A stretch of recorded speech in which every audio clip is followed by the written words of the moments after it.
Okay, stepmom, before we get to this episode, I want to make sure that you know what's up. So to start, I want you to imagine the day when you're on the same page as your partner about your stepfamily life. When there's no longer an unspoken turf war with his ex-wife. When your day doesn't get hijacked by the latest stepfamily saga. When your thoughts aren't consumed by co-parenting stressors or issues that are just outside of your control. When you're confident in your relationship with your partner, your stepchildren, and even his ex. When you're not blindsided by conflict about tedious issues like pickup and drop off and medical appointments and clothes going back and forth and the holiday schedule. When your relationship with the ex doesn't cause you stress and anxiety. When you feel confident and in control and like you have a unique place in your stepfamily life. Now, if you're thinking, wow, Jamie, that sounds really great, but our stepfamily situation is very high conflict. There is no way that can happen for us. Yes, it can. And I can show you how to make it happen. Enrollment for my signature coaching program, Kick-Ass Stepmom, Kick-Ass Life, is now open. The coaching program is for stepmoms who are ready for serious transformation in their stepfamily life and are willing to do the work to make it happen. Stepmoms who want to feel more in control of their emotions, who feel like their stepfamily stressors are driving a wedge in their marriage, who want to disengage but don't know if it's right for their situation. Stepmoms who are looking for connection and individualized feedback on their unique stepfamily situation, and who are looking for a plan because they know that something has to change. In short, I've combined my top coaching and mindset strategies and put them all in one place so that you can thrive amongst the tough stuff and live a kick-ass life amongst your stepfamily stress. I'm always asked what I did to go from sitting on the bathroom floor, bawling my eyes out, questioning everything, to the way I feel now about my stepfamily life. This program outlines exactly what I did, the exact process that I used, and that hundreds of other stepmoms have used to make some serious change. So if you are done feeling the way you've been feeling and are ready to improve your relationships and set boundaries, feel more in control, and to stop being hijacked by it all, check out Kick-Ass Stepmom, Kick-Ass Life. You can get all the information and see what other stepmoms are saying at www.jamiescrimshaw.com/course. Right now, I'm offering the course for over $100 off and giving you access to the private forum where stepmoms in my membership hang out. This way, you can ask me for support whenever you need it. Don't wait. I only open enrollment a couple times a year, and the cart is closing soon. www.jamiescrimshaw.com/course. Welcome to the Kick-Ass Stepmom podcast. I'm Jamie Scrimger, wife, mom, stepmom, life coach, conversation opener, and BS caller. 7 years ago, I found myself sitting on the bathroom floor with a glass of wine, bawling my eyes out, wondering what the heck I was thinking, marrying a man with 3 kids and an ex-wife. Don't get me wrong, I was madly in love, the kids were great, but as a 26-year-old with zero experience in the parenting department, I was in over my head. When I went to the internet for support, I was disappointed with what I found. So I decided to create the type of support that I was looking for. Raw and real conversations about all things motherhood, stepmotherhood, and living a kick-ass life. Life can be hard, really freaking hard. But each week I'll bring you tips and strategies and mindset shifts to help you thrive amongst the tough stuff in life. My goal is to inspire you to live your version of a kick-ass life. We'll bring you along as I create my own. Let's do this. All right, guys. If you are ready to cut the BS, to stop caring what other people think, to stop living your life according to what other people think a good mom or a good stepmom should do, to improve your relationships, to feel more in control of your life, this episode is for you. Coach, creator, author, Heather Chauvin, she's on the show, and I just cannot wait for you to hear all that she has to say. Heather supports women to get out of survival mode, to become a conscious parent, and to create a dream life. She says that living in survival mode isn't doing your family any favors, and she's right. It's robbing you of joy. It's robbing your kids of a present parent. It's robbing your loved ones of fulfilling relationships. It's robbing the world of your gifts. In this episode, we dive into Heather's story and how her experience with stage 4 cancer was the catalyst to taking control of her life. What's holding most women back from having the growth and relationships and confidence and success and boundaries that they want. We talk about conscious parenting, conflict management, communication, and honestly, so much more. Now, we recorded this episode on a day when my morning had been completely hijacked, and I was feeling overwhelmed and in over my head with work and experiencing mom guilt and feeling like I just couldn't get a grip. And it was like, it was meant to be. This conversation was a breath of fresh air, and it was full of reminders that I needed to hear. My hope is that you find this episode as impactful as I did. I'm pretty confident that you will. Let's dive in.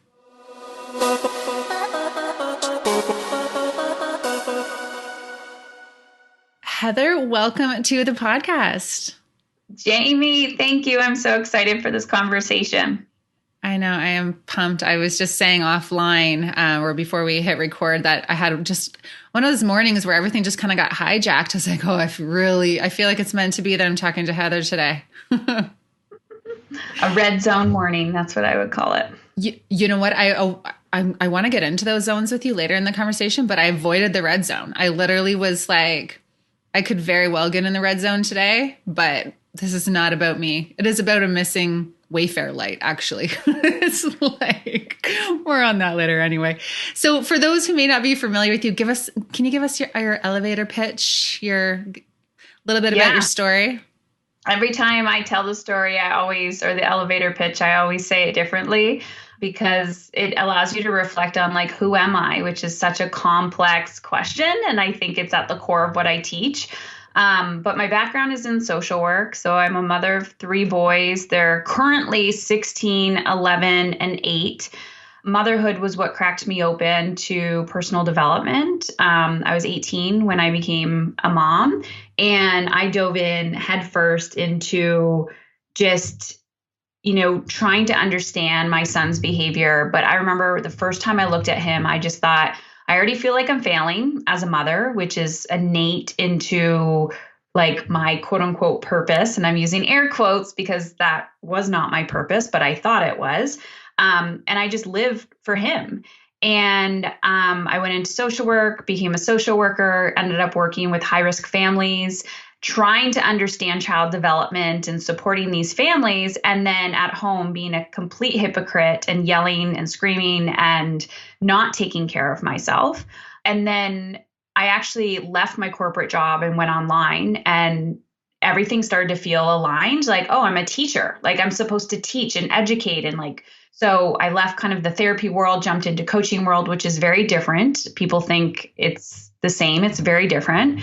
I always say you don't go to the dentist for a broken leg. And that's how I feel about therapy versus coaching. And then 7 years ago, which the title of my book is Dying to Be a Good Mother. And people think it's about what happened to me 7 years ago, but it's really not. 7 years ago, I would say, was kind of the last straw that the universe was sending to me to be like, listen, are you really going to practice what you preach? And are you going to finally dig into the center of the wound of the healing that needs to happen? And so 7 years ago, I was diagnosed with a stage 4 cancer. It was called sporadic Burkitt's, which is a very rapid growing cancer. And my personality, especially at the time, was I got this, I'm a go-getter, and I was young. And I thought, oh, it's just, stage 1. And I had to completely surrender to everything that I wanted to control. And then post that, where my business was very parent-child focused. It was people were coming to me because they wanted to understand their children's behavior. And after that, I really started realigning, like, let's stop making it about the child and focus on you first. And a lot of people had resistance to that, but it's a relationship. There's 2 people in this relationship called parenting. And so that's essentially what I teach women, is how to feel good and feel alive. And I believe that we are dying to be good as parents, as mothers, as wives, as just humans in the world. And we live in a culture that defines womanhood and motherhood as like, how exhausted, depleted, broke, miserable, stressed out are you? Okay, good, check mark, you're great. And I don't believe that at all. I think the more alive you become, the bigger impact we can make.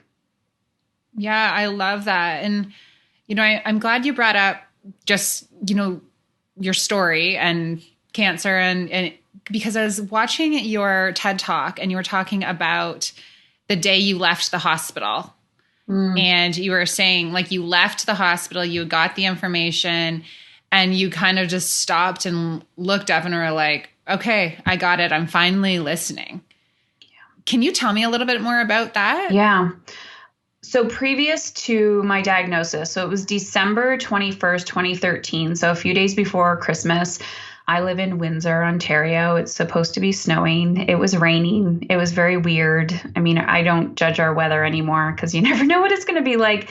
But it was a very strange day. And when I looked up, I was like, okay, I'm finally listening. Because before that, I listened to podcasts before they were cool. I read this personal development books. I had coaches, I had mentors. I've spent thousands of dollars. I've got on a plane and I've gone to the retreats and I was doing all the work. But I didn't have anyone really stop me in my tracks and say, you're running, like, you're still running away from this work. And I can see it in people. Sometimes they are grateful I tell them that, and sometimes they're not. They're like, but I don't know how. And I just remember like putting my arms down and be like, okay, I don't know what or who I'm listening to, because I was still in this phase. I grew up as Roman Catholic, so I was very triggered by the word God. And I still hadn't defined it on my own terms. So I was kind of like, okay, universe, there's something bigger here. And I was getting into like energy and angels and all of that. And now, I think it's so personal and everyone can have their own definition and connection to something bigger. But I just stopped trying to be the one that had to control it all and know the answer and just listen. And I remember literally walking back to the car and I just walked very slow and I was just listening and I was feeling the rain, like, touch me, instead of being like, oh, I'm getting wet and like running to the car. I'm like, feel it, feel it, feel it. And so everything kind of went in slow motion and I could just see everything very, very differently. Yeah, I love that you say universe and God kind of triggers you, because I'm the same way. I know I believe in something. I know it's not organized religion. And it's just, I always say universe too, or it's just this energy. And I love that people are starting to shift that. I hear that more and more now. It's not about the institution. It's about your relationship with something that's outside of you. Yeah. Yeah. And traditionally growing up, you have your whatever, your whatever you were taught and through your family or through your education. And then I just think everything's an unlearning. Like the more I learn, the more I realize I'm not really learning new information. I'm unlearning what I was taught in order to get back to myself. And that's a big one, because you can be in conversation with people, but traditionally it was like, you have to believe this. And if you don't believe this, you're a bad person. And I'm like, really? Is that true? No, because then I can meet somebody else and I'm like, hey, your beliefs actually allow you to feel more free and aligned and happy. And that's really what we're all after. So then I started like studying people and studying like, what do you believe? How do you live your life? And kind of like letting go of the rest, which of course triggers other people because they think you're not living a certain life. And I'm like, I'm done with caring what you think about me. My joy and my freedom is my journey.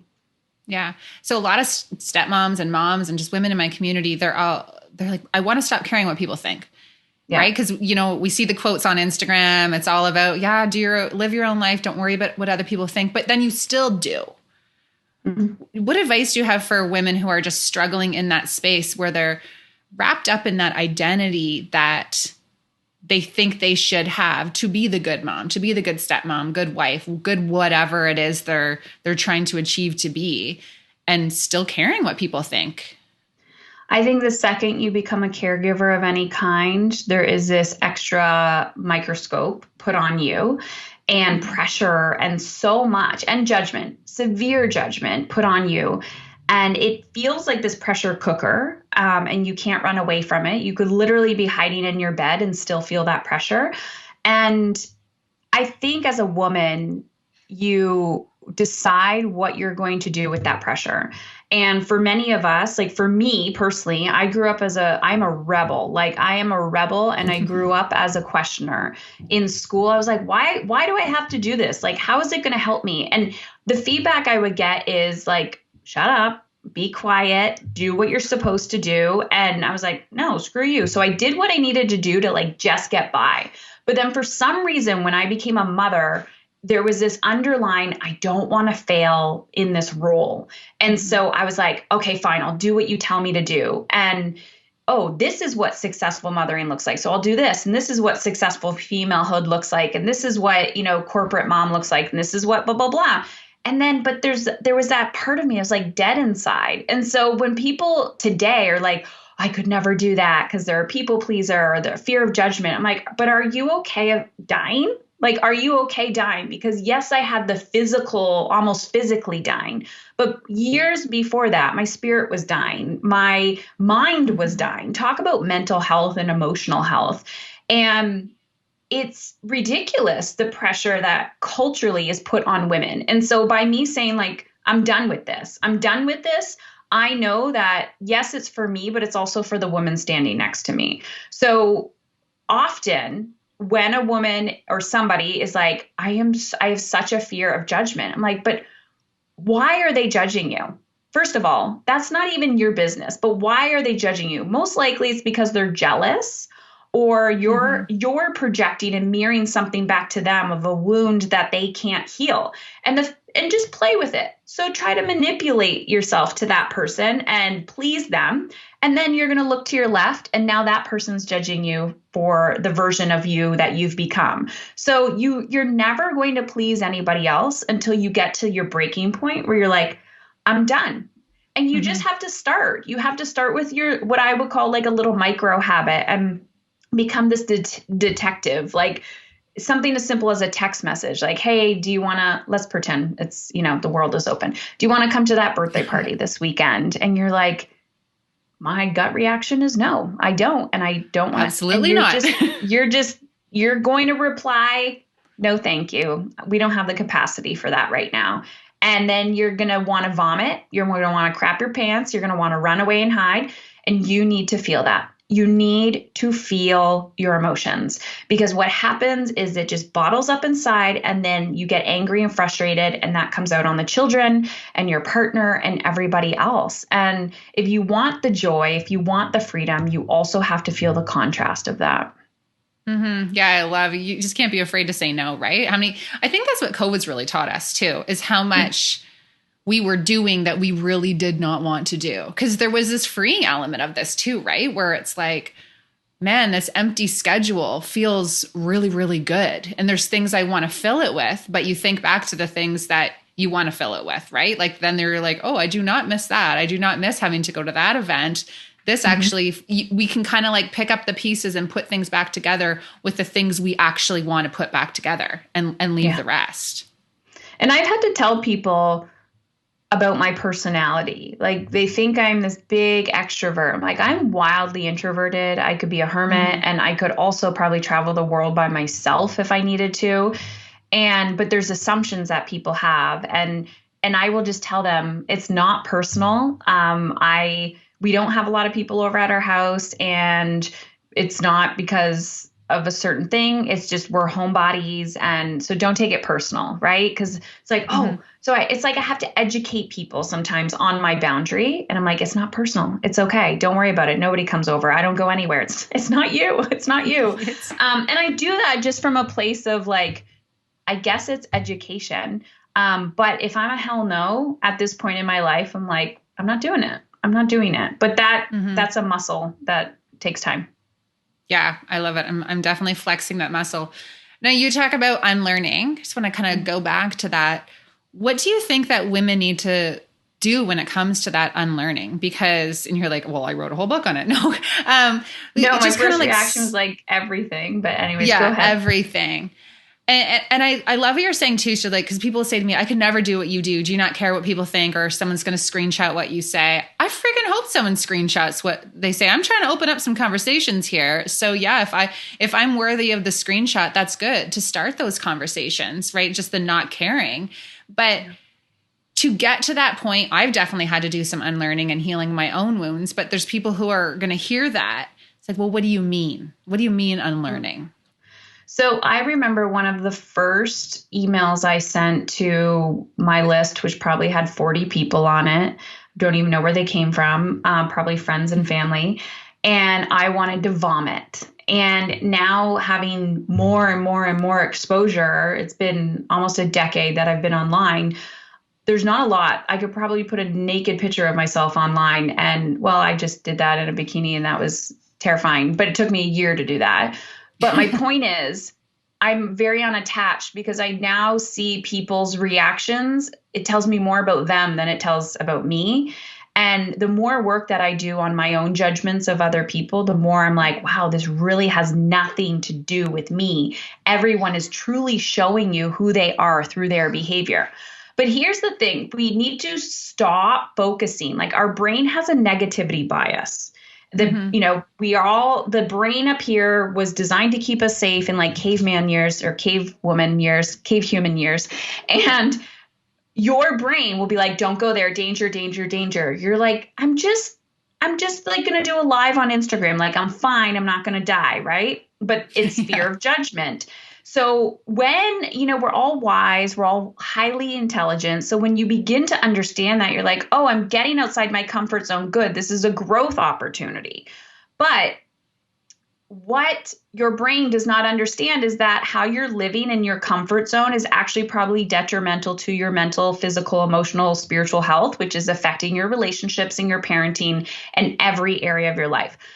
So I had to stop focusing on my fear and focus on the deeper desire, which is what I teach women, like what's inside of you. And if you don't tap into that calling, like I had a calling, and not only a calling to serve and support other people, but this deeper calling inside of me that was screaming, am I alone in the world? Is any other mother, woman suffering and struggling? So that's why I was hitting publish on those emails and the podcast and start doing these things, because my why was bigger than my fear. And I hear this from people all the time yes, there's the business sense, right, of the calling, but it's also the personal sense. You're like, I will have regrets if I am the same person I am right now on my deathbed. I will actually feel like I have failed as a woman, as a mother, as a spouse, whatever it is.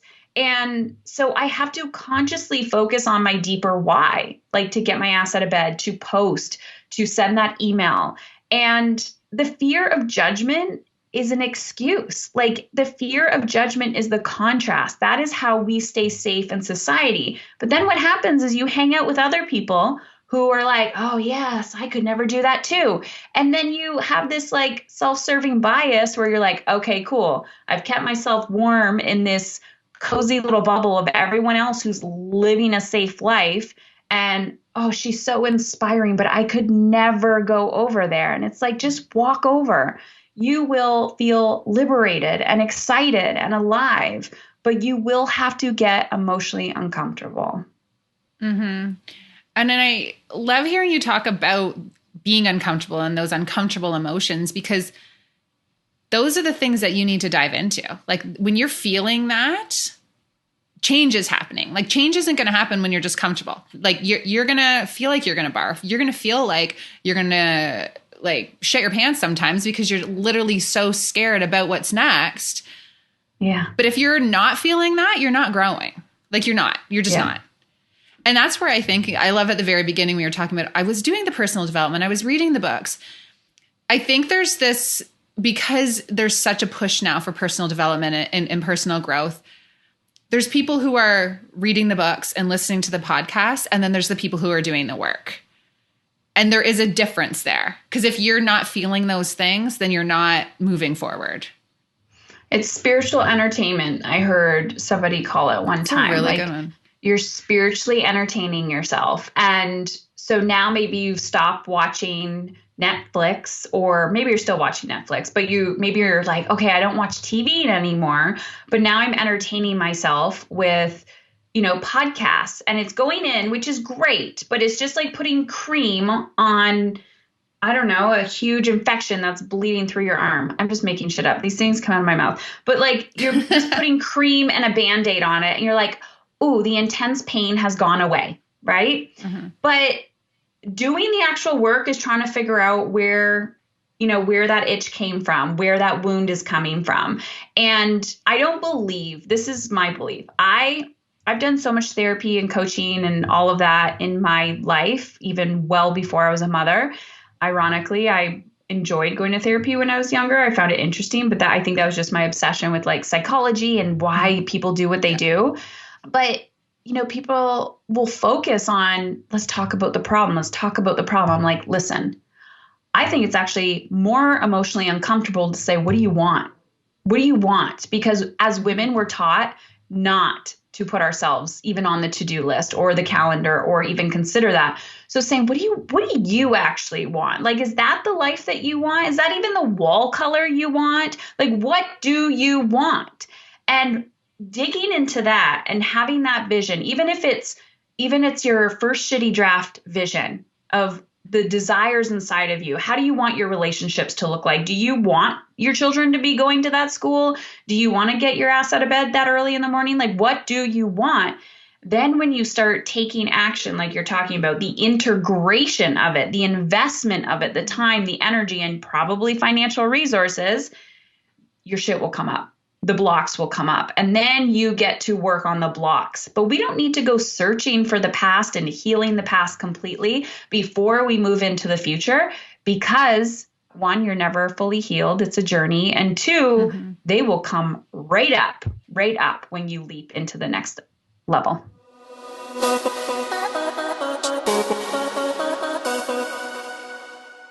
All right. If you follow along on Instagram, you know I love a good hoodie. I love a good plain shirt. I love a good plain sweater. I love a good neutral. I'm really about keeping it simple when it comes to my wardrobe. And I love to dress Reese the same. That's why I'm so pumped to partner with Austin Oaks. Guys, when I first had Reese, I struggled to find cute clothes for her because I felt like all of the girl clothes had unicorns and butterflies and sunshine and all those things on them, which is totally fine if that's your style. But I like to keep it simple. So when I stumbled upon Austin Oaks, I was sold. It's a unisex clothing line for everyone in your family. Austin Oaks items are designed and manufactured here in Canada, made from high quality, ultra soft bamboo cotton that is eco-friendly, sustainably sourced, and so freaking soft. Seriously, plain, solid, high quality pieces for your whole crew. Personally, I am obsessed with their adult bamboo hoodie in ivory and the bamboo crew in gray. And I just ordered Reese the same. You should see the cute outfits that my sister Britt got my nephews. Guys, I can't tell you how obsessed I am with all of their pieces. Cool thing is, Austin Oaks ships to both Canada and the US. I highly recommend checking them out. You can get all the information. Go shop at www.jamiescrimger.com/Austin Oaks and then use the code JAMIE10 for 10% off your order. Seriously, do yourself a favor, get yourself a comfortable hoodie. It's going to be perfect for those cool summer nights. You're welcome. All right. So guys, I am always asked what platform I use to run my coaching program. So that's the Kick-Ass Stepmom Kick-Ass Life coaching program, my membership, the exclusive Stepmom community, my ebooks, just all of the resources that I have. And the answer is Kajabi. So Kajabi is an all-in-one platform where you can host your digital products, your membership sites, your courses, and it has features like email marketing and a blog and a website. You can take payment and basically anything that you need to do or use to run a digital platform. I just looked and I have been using Kajabi since 2019 and have not looked back. Before I was using it, I was using so many different programs to do this and to do that. And I was trying to keep it all organized and it was just too much. The best part of Kajabi, though, is their customer service. Guys, their support is amazing. I know I've told you this before, but I created this platform and built this platform by Googling and asking for help on help desks. Like, you know that little square on the bottom of your screen that says, have a question, we're here to help? Yeah, those people are my best friends and my business coaches. Kajabi also has a library full of video tutorials that walk you through step by step everything that you need or want to do. And guys, like when I first started this platform, I had no idea how to do anything when it came to running anything online. And now I design my own websites, I run the back end, and the team at Kajabi and their resources have been a huge part in this process. So if you have a digital platform, a coaching business, or are thinking of starting one, I highly recommend Kajabi. Now, I am an affiliate, so when you sign up using my link, I receive a small commission that helps support this podcast and all the free content that we share every week. So if you want to check it out, it's www.jamiescrimger.com/Kajabi to get all the information. If you have any questions, reach out. I love talking shop. www.jamiescrimger.com/KAJABI.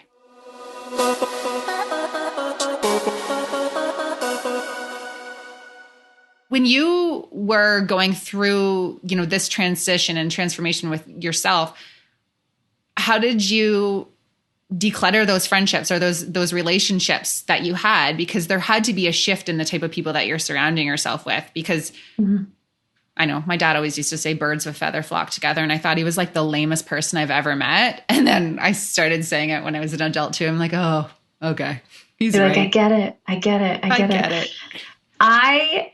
So there's a story I'll talk about regarding when I was going through chemo. And then now I'm a very different person than who I was after then, because I do believe when people say, you are the sum of the 5 people you surround yourself with.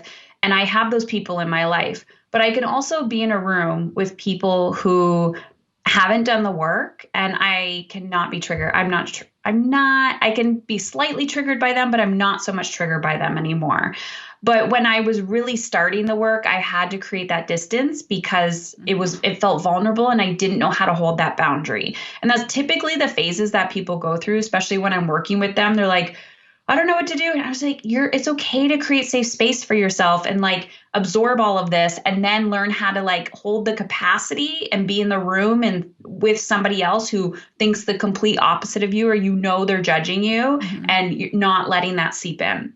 So when I was sick, I remember this was my aha moment of how much I actually held other people up. I call myself a recovering rescuer. But I have always been the go-to person for people. They'd be like, Heather's, grounded, level-headed. Meanwhile, I was like dying, literally dying, like dying inside. And they're like, you look great. I'm like, yeah, that's what happens. We have cancerous tumors in your effing body. You lose weight, you idiot. That's a whole other conversation about diet culture. But anyways, around that is when I was sick, people didn't know how to manage their big emotions. And so I started literally doing therapy for people about, here I am sick. They're like, I can't handle this. And I was like, this is pretty messed up when I'm coaching you or doing therapy with you on how to handle my diagnosis. And so when I realized the severity of my illness, this is exactly what I did. I could feel their energy. Like if somebody started treating me like I was dying, I'm like, delete. Like I would delete the text. I'm like, you're not allowed to come to my house anymore. And I didn't care what they thought at the moment because I was solely focused on living and feeling alive. But I was watching the energies that were coming towards me. And I just stopped being the person that I used to be for them. So instead of replying to their text messages, I would say, I'd send a heart emoji, or I'm like, I'm not feeling good today. It wasn't so much that I was lying to them. I just didn't have the capacity. So I would say, I don't have the capacity to talk today, and I would literally send them to a friend who was a therapist. And I'm like, here's Amy, call her up, whatever. But they wouldn't, because they wouldn't want to invest in themselves. And they just wanted me to be that person. Right. So these energy vampire people, I just let them go, and it was okay. And then people who I didn't know could hold capacity for me showed up. But we have to realize we are nature. And I think about trees. I'm looking out my window and how every year the leaves fall and then new ones grow. And that is the uncomfortable truth about growth in life. So even if you're hanging on for dear life to people because you're terrified to let go, because that's typically what we do, is we're white knuckling everything. We're trying to control everything. We're not surrendering to the truth of the cyclical cycle of life, which is you have to, like, death is part of the process. And what I've realized is I thought in a traditional sense, death is when people die, but grief, like the feeling you have when somebody physically passes, is very similar when you are grieving the loss of a relationship of somebody that's still alive. And on a deeper, deeper, deeper level, I've had that same feeling with grieving the loss of my old self. Like I will never be, I may, who knows? I can't predict the future, but I will never be the depressed version of myself that I was before. Like I feel so far removed from her. And grieving the loss of that was incredibly difficult because I realized, dang, like her and I, we did lots together. Like she got me through a lot. And it's uncomfortable emotionally. So again, if we're not willing to feel, then we can't let joy in either. That's so true. What were you like back then when you were struggling with motherhood and struggling with trying to be it all and do it all for everyone? What was that like for you? I was like, which version of me? My Like which my year? first, yeah, my first mothering experience, like when I was a single mom. So I came into motherhood single, 18. I was on government assistance. I was severely depressed. The only reason why I got out of bed was for my son. Like he was my reason for existence. In the book, I talk about when he started school. I met my now husband when he was 18 months old, and I tried to push him away. He was the complete opposite of what I was attracted to. So he was a good human and not a drug addict. And he, he stuck around. But I remember when I was pregnant with my second, and there was this weird gap between my first going to school and I was pregnant with the second. I had like a month or two where I did nothing because I wasn't in school. I wasn't working because I was like that last month or so of pregnancy. I was so severely depressed because when I wasn't mothering, I didn't know what to do. Like I literally did not know how to get off the couch.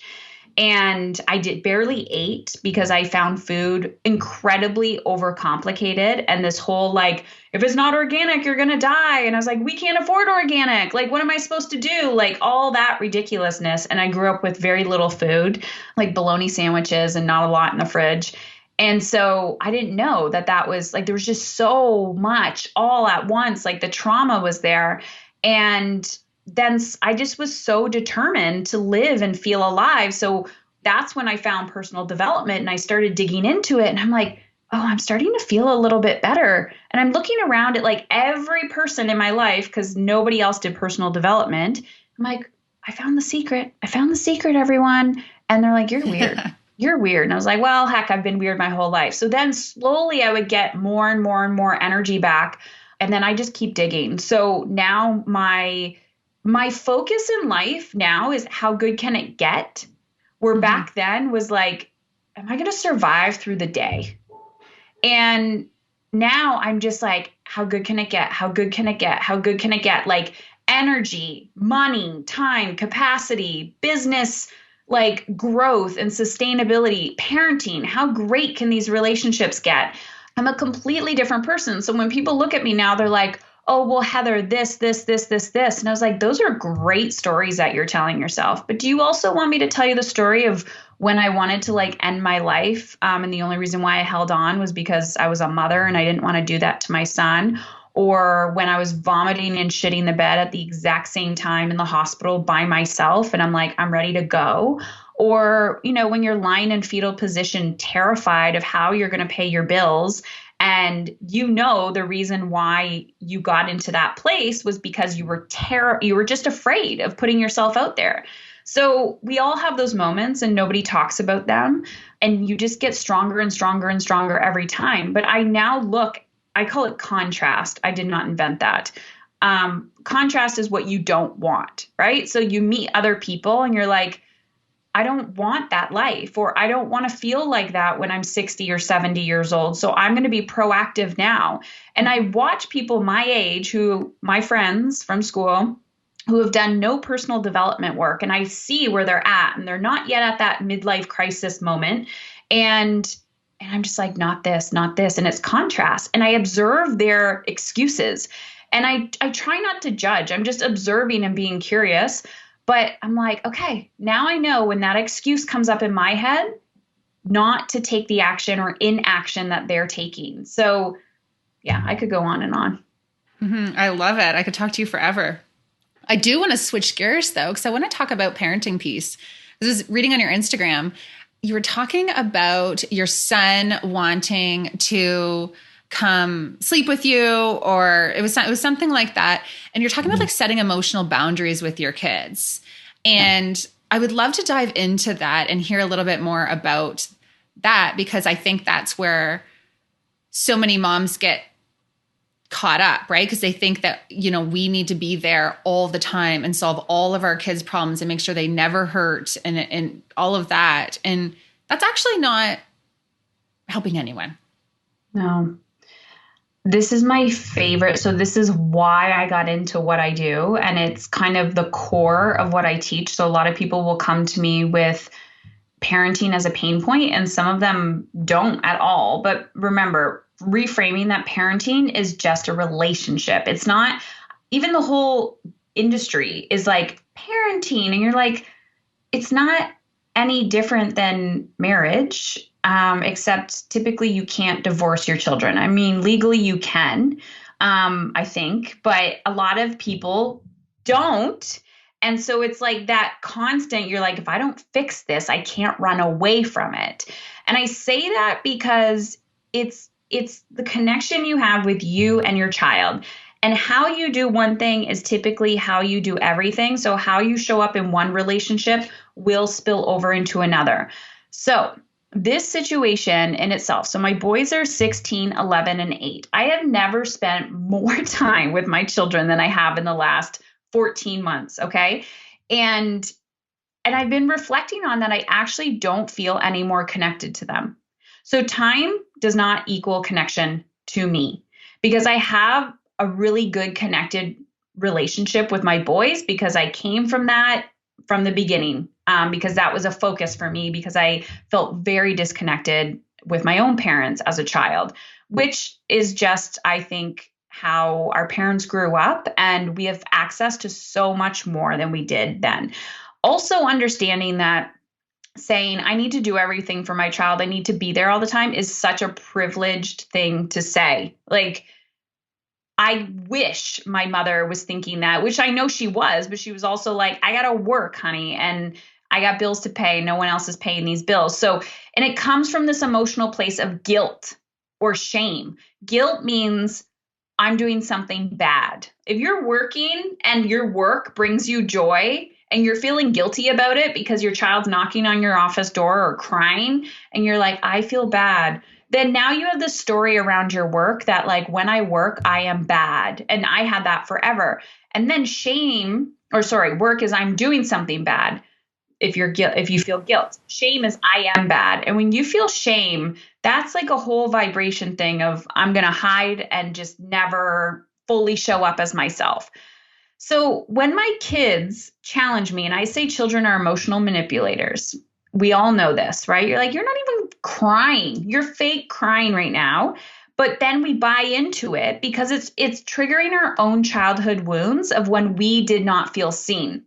So my middle son is highly sensitive. He always has been. And one of our connection times, so during the day, he'll go do his thing. But then he has this thing where, like, at night, he wants to be with me. And like, what mother wouldn't want that? And he's also in this phase where I'm like, in a year or so, you're not going to want to like do this anymore. So I got to absorb it all. But where do I cut off myself and honor myself in this relationship? And it's one of those intuitive things. And that day I was like, honey, I lay with you every night. And I was like, Heather, are you going to be resentful laying there being like, I got to do this again? Or are you really going to be all there? And my gut was like, you're not going to be all there. And there's going to be a little anger and resentment mixed into it. And I was like, then I will not spill and project that anger and resentment onto my child. So I'm just going to honor it. But here's the key. Typically, when we're giving this feedback to our kids, we're angry and resentful, and we're like, no, leave me alone. Go to your room. I'm done with this. And if you can't, it's very like assertive, because that's what we were taught. And I was like, I see you. I get it. Not tonight, honey. And he had his tears and he did what he did. I don't even remember how I wrote the post, but he had his big emotions. And I was like, yeah, you're upset. You're allowed to own that. That's not mine to manage for you. So he knows, okay, if I cry or if I act a certain way, then she's going to give in. And I hear this from women all the time. I'm like, you have to start taking radical responsibility for how you want to feel. And every time you give it in, when you're not honoring yourself, you're literally teaching your child how to treat you. And you can't keep blaming your child for the lack of responsibility that you are willing to take for your own life. Like, you can't. So I'm like, I get it. You're frustrated, but guess what? You're allowed to be angry. You're allowed to be mad. And my 8-year-old does this too. And then I'm like, I see you're angry. He's like, yeah, I'm angry. I'm like, you're allowed to be angry. And then I'm like, all right, I walk away. 2 minutes later, he's like, crap, that didn't work. Okay. Or I'm like, you were just angry. You had an outburst. You're fine. But I also had to become really intimate with my own anger so that I wasn't afraid of theirs. Wow. That was so powerful. That was deep. That was good. That was really good. It's okay for our kids to have hard emotions. It's okay for them to be sad and be frustrated and be disappointed. And I think we try to prevent them from experiencing that. And that's actually not helping them. No. You know what I hear from a lot of women? So my oldest, 16, and I mean, heck, your child, if you have a boy, could be, or a girl, could be in their teens and they're bigger than you. They're stronger than you. And if your child does not have emotional intelligence and you are physically and emotionally afraid of your son or daughter, so then you've lost your power. You've completely lost your power. So how it doesn't matter what age. I mean, I work with people who have grown ass adult children and they're able to reconnect that relationship and heal. So it's never, people be like, oh, where were you when my children were this age? I'm like, even if I was around, you probably wouldn't have listened to me. So never late, like start where you are, you are, because, you know, we want to avoid it because it's emotionally uncomfortable. But when my oldest can be having a temper tantrum and angry, I can emotionally manage it and never feel afraid of him. Where I know a lot of women are like, I'm afraid of my son. And I'm like, you got to work on that shit because you're literally repeating a pattern and it's not going to go down well. So if you don't deal with it when they're small, just, you know, the whole timeouts, the whole, you know, yeah, you can control them. They're little, you can control their behavior, but what are you going to do when they're stronger than you? You've got to work on those interpersonal skills. For sure. Now I want to move over to the red, green, and yellow zones. Yep. You talk a lot about that in your book. Can you share what that is? Because I think that it's anyone who I know who's familiar with you and your work is like, this has been a game changer. Yeah. They're sometimes known as the zones of regulation. I openly say I have no idea where I learned them from. I'm a very practical person and very visual. So you see a stoplight, we know what to do with the green, go. Yellow, you're going to have to slow down soon. Red, stop, right? And I always, like when I'm observing behaviors in myself, in my husband, in my kids, in another human, I literally am thinking, what color are they? That's what I'm thinking. And every time, so I talk about this like a whole chapter in the book. My workbook talks about it. I podcast about it. But we traditionally try to solve problems in our red zone. So somewhat you're screaming and yelling, right? The child's losing their mind, partner's losing their mind, and you're fighting and you're like, what's wrong with you? Da, da, da, da. It's like your brain is on fire. You cannot talk about anything. So just walk away, right? You just got to hose. It's like two dogs arguing. You just hose them down, walk away, walk away, walk away. You can't solve any problems in your red zone.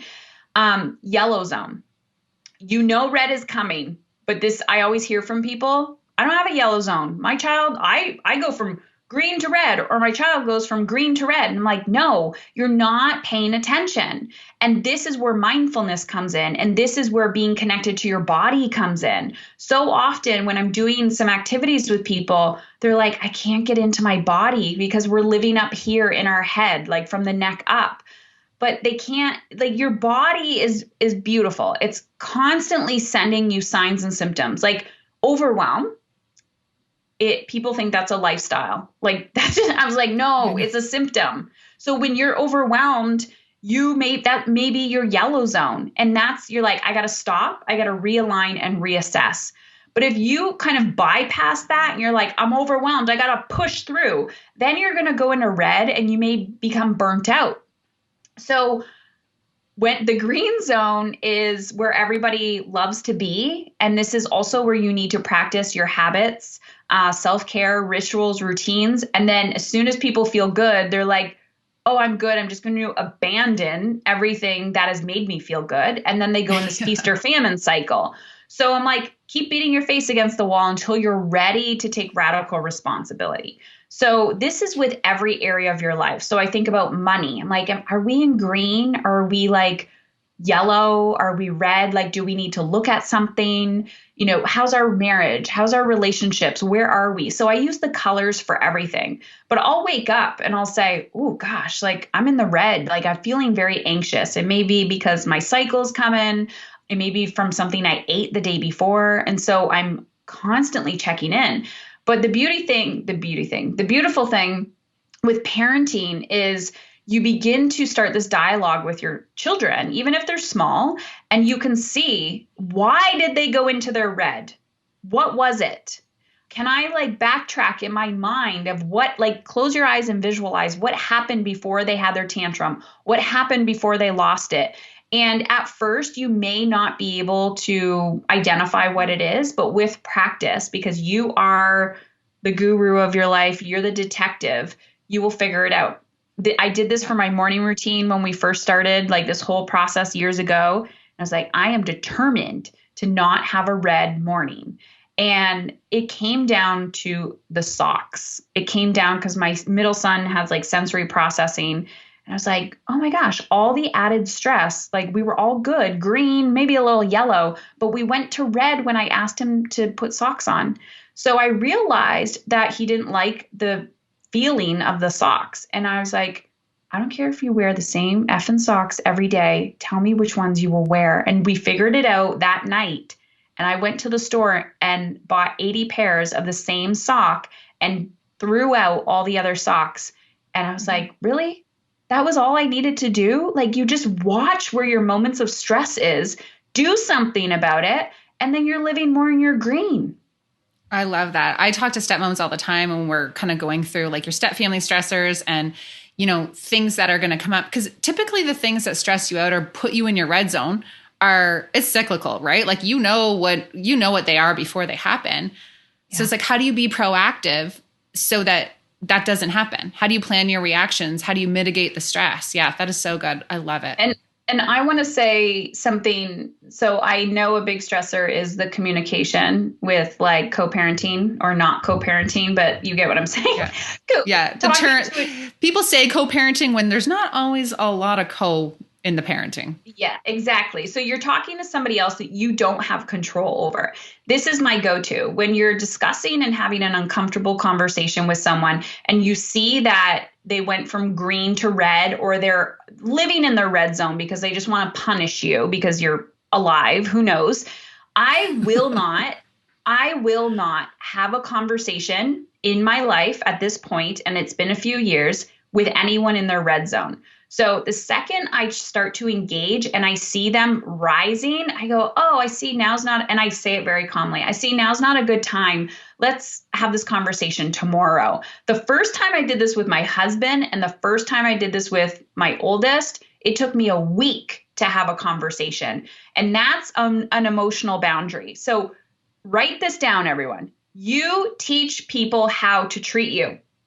So if there's somebody in your life that you need to have an uncomfortable conversation with, just say, no, I will not raise my voice and I will not go into the red. That's my boundary. So you feel it. You're like, oh, okay, let's have this conversation tomorrow. You re-engage in the conversation. Oh, they went to red again. I see you're still not ready. Let's have this conversation. And every day, until they finally surrender. And they're like, oh, she won't engage with me when I try to be defensive, when I try to control, when I try to emotionally manipulate. And you hold it. You're like, no, I just won't. And I did that with my child. And he's like, damn, Mom, I tried so hard. And you were like, nope. And I did that with my husband too. We don't argue. People are like, tell me your secret. I'm like, the secret is I will not have a conversation when they are in their red or I am in my red, and I will not raise my voice. I will say, I see you are not ready or you don't have the capacity for this. And then the key is to circle back. Circle back. And be consistent with it. Because I can hear people who are dealing with maybe like a high conflict co-parenting situation being like, no, that would not be received well. It doesn't matter if it's received well. It's your boundary. It's not going to be received well at all. No. And it's going to get way worse before it gets better, especially when you're in a relationship with someone who has used emotionally manipulative tactics on you for a very long time. Those emotional boundaries that you have to hold, you need to be rock steady on. And I honestly, if you're in one of those situations, I would be role playing with somebody because it's like you got to enter and you're like, I'm stronger than heck. 100%. Heather, thank you so much. You are amazing. Where can everyone find you? Yeah, so I'm really active on my podcast, Mom is in Control. And I talk about everything, but it's pretty much just feeling in control from the inside out. I talk a lot about emotional freedom. I swear a lot. I tell ridiculous stories. The book, Dying to be a Good Mother, can be purchased anywhere books are sold online. It will be coming out on Audibles, I think the next month or so. And send me a message on Instagram. I love when people listen and let me know where they found me. So I'm at Heather Chauvin, Chauvin. Love it. Well, we will send everyone there. Thank you so much for chatting today. This was the therapy I needed. Or the coaching, you, not therapy. So good. Thanks, Jamie. Okay, guys, if you like this podcast, please do me a little favor. Take a second and subscribe on iTunes, and then screenshot this podcast, give it a share in social media, and tell your friends what you think. And hey, don't forget to tag me so that I can thank you for helping me spread the word.